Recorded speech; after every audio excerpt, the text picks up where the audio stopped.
because your first milestone is due Wednesday, where you will submit 10 of your ideas with your team. So, what's the point?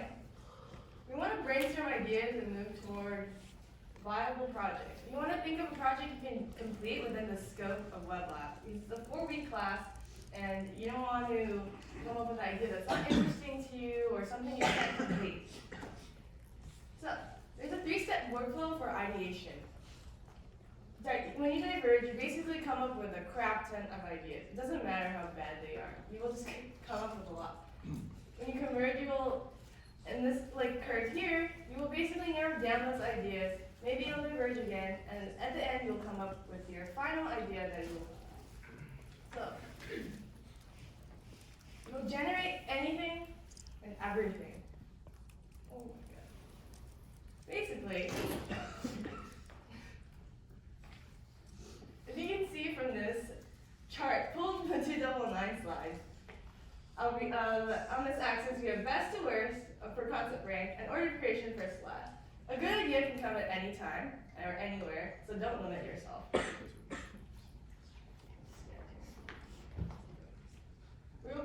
You should create many rough ideas. Truly new ideas are hard, but a lot of good ideas come from a creative blend of existing ideas. Think Chipotle. Chipotle, I hope, is make your own burrito, anything place. But Saloniki is basically Chipotle but Greek. And Whole Heart Provisions is kind of Chipotle but just healthy. And Subway is Chipotle but sandwiches. So these are all different ideas of build your own kind of food. Or craft your own kind of food, I would say. Yes. So let's think of a quick question where we can get creative. I've been asked to plant 4 trees equidistant from each other. When we first think of this question, maybe we just think of planting 4 trees in a square on the same plane. But maybe another way you can think outside the box is, what about a hill? You can plant a tree at the top of the hill, have the other 3 trees at the 3 points at the bottom. This is just a creative way to think about problems. So, we're going to start building an idea map, and I'm going to use the example of the theme from last year, which is press any key to start. When you start, you want to think of problems you can solve out there. Because if you remember from judging, we will basically judge you and see, judge if your website is a reasonable solution to the problem you pose. So, possible problems you can think of are there sharks here? Or another problem you can think of is maybe avoiding confrontation. So, I think that we can add some problems to our chart. We have accessibility is a common problem. Maybe another one is an easy start for hard things. And from those, we can just keep branching off. We have maybe learning to type quickly could help us accelerate an easy start. Or a colorblind friendly web would help accessibility. After you define your problem, you want to think about the audience you're building the website for. Because you're probably not going to build the same website with the same features for a soccer mom versus middle school gamers. So when you design your features and what you want in your MVP, it's important to look carefully and look at your audience's needs. So we can add our audience to our chart as well. We have 90s gamers, and things we can think of are maybe retro games or an old game like Truth or Dare. Next, we have features you want to think. So after you have a problem and you have an audience, it's easy for you to come up with features. So things you can think of branching narratives or maybe creating a visual tool in your app are also viable. So maybe a feature we can have our leaderboard. This would be good for a game. And we can also connect these ideas with previous ones. So as I said, a game, or you can do leaderboards with GitHub project commits. And lastly, because we're not a classic MIT class, your project needs to sort of fit our theme somehow. So the theme I'm using an example last year was press any key to start, and that in turn a lot of games were submitted. And also other things we could think of, maybe unlocking something or retrofitting. So things we have added to our graph up there. So maybe locking, we can think of something virtual like SSH keys or managing those keys. Or we can literally unlock a bathroom and come up with an idea of crowdsourcing bathroom codes.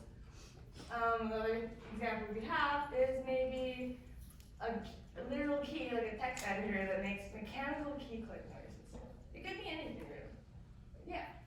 I would suggest you create a mood board and compile all of your favorite websites or ideas. It's really good to see and draw inspirations from websites you like, maybe more look at their features, narrow down what you like about them, and hopefully integrate it with your website as well. So, most importantly, don't judge your ideas, yourself or your teammates. Ideas can literally come from anywhere, and sometimes a good idea can stem from a bad idea. So really, don't judge. Okay, so to demonstrate this, if you can all go to this link and just submit whatever crazy ideas you have, we'll show all of them as they are submitted.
As you can see, there are many good ideas as well as many bad ideas.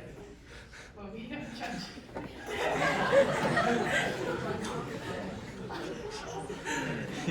Okay.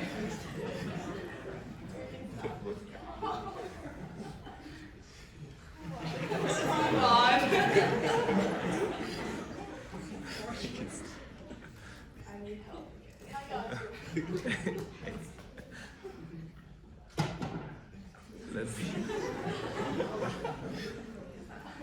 Great. You're all very creative. We hope to see these ideas in action. Great. So, step 2. This is where you narrow down from your huge pool of ideas. You will close doors and narrow windows and see what's feasible and interesting. So, you want to choose an idea you're excited about because it's hard to spend like 40 hours working on something you're really not interested in. And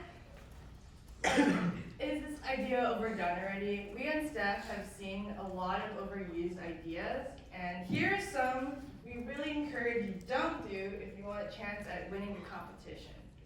We have free Foo Fighters. We see a lot of these every year. Discover X using a map. Boba, dogs, anything. Matchmaking apps like Tinder for X or something like that, or study group finders. And we have course planners or schedulers.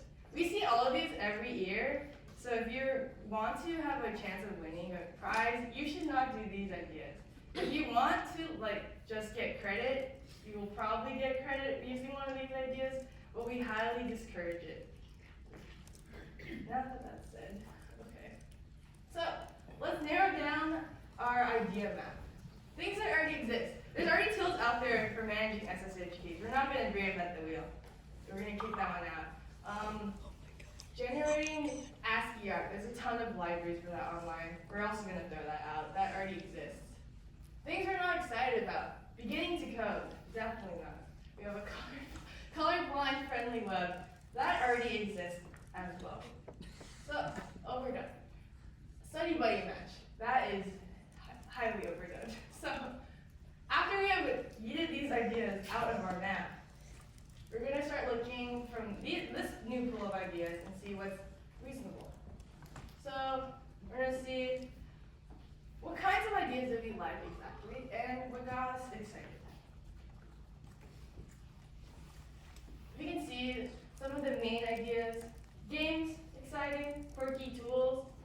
and maybe a crowdsourcing app. So let's see how to transform the ideas you like into a readable website. So you basically want to summarize a vision or idea of your app in one sentence. If you can't do this, this is probably an issue, but we'll teach you how. So you want to maybe describe an app with its features, and then when you look to build your MVP, which is due in 2 weeks, you will look at what features are needed for those, and most importantly, you want to make your app interesting. So let's go through an example. So I'll give you a snack. This is too general of an idea. However, things you can do. A food tracker dining app sort of relates to the idea. You can crowdsource something to find availability of your favorite snacks in nearby stores. Maybe you can have a nutrition analyzer, a personalized chatbot, personality quiz. Please don't do the last Tinder idea, but yeah. So, if we go through another idea, let's look at how we can make features for crowdsourcing bathroom codes. So, to make your idea a little more interesting, we're going to share Wi-Fi and bathroom codes. So, some features you might want. You want to be able to view location, search location. You want to submit the code for a certain location. These are not all features you will need to probably have in MVP. You want to view code submitted for this location, and as well as these extra features you have below. You're going to narrow down what features are required for an MVP, and these three are probably most important to show your core functionality of your app. Oh my goodness. So don't be afraid to diverge from your original idea. We see a lot of teams coming in, milestone 1, they have a wireframe for us ready. You tell them this is probably not reasonable, and they'll change your idea, maybe come up with something better or different. So it's fine if you change your idea, as long as you have time to finish your project. So let's see how we can combine all of these three ideas into one. We have maybe learning to type quickly, retro gaming, and mechanical key clicks. And what I thought was a typing retro corgi game. So, things you could probably have for this. You can maybe have an ASCII art house, type commands in real time, and you can maybe have a leaderboard feature. And other non-important features. Narrow down what you want for MVP, as you can read here, and implement that. But yeah, so you should definitely follow the rules on our website here. If you go to the short link, and hopefully these rules and this will provide you guidance into creating your idea. Yeah, so now we will start setting up things you'll need for the future lecture.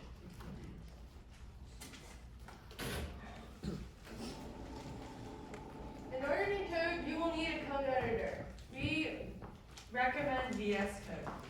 So if you go to the short link, you can install VS Code on your computer. If you need help, you can ask. Yeah. Yeah, guys, a common theme for this class, by the way, is if you're having any troubles, just raise your hand. We've got 11 people that will come over to you. Yes. So. They don't bite. I promise. Yeah. So I'll write this link up on the website, but most importantly, you have Git installed. You can check this if you go open your terminal and type Git. If you do not know how to open your terminal, fantastic. These people will help you open your terminal. If you have a Windows, I don't know what to do. If you have a Windows computer and you have not explicitly installed Git, you're going to need to explicitly install Git. Yes, and you can do that here. Great. Yeah.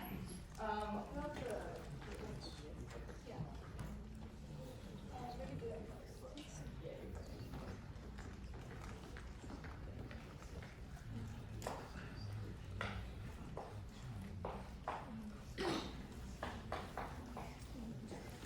You're going to need both of these things for the next lecture. So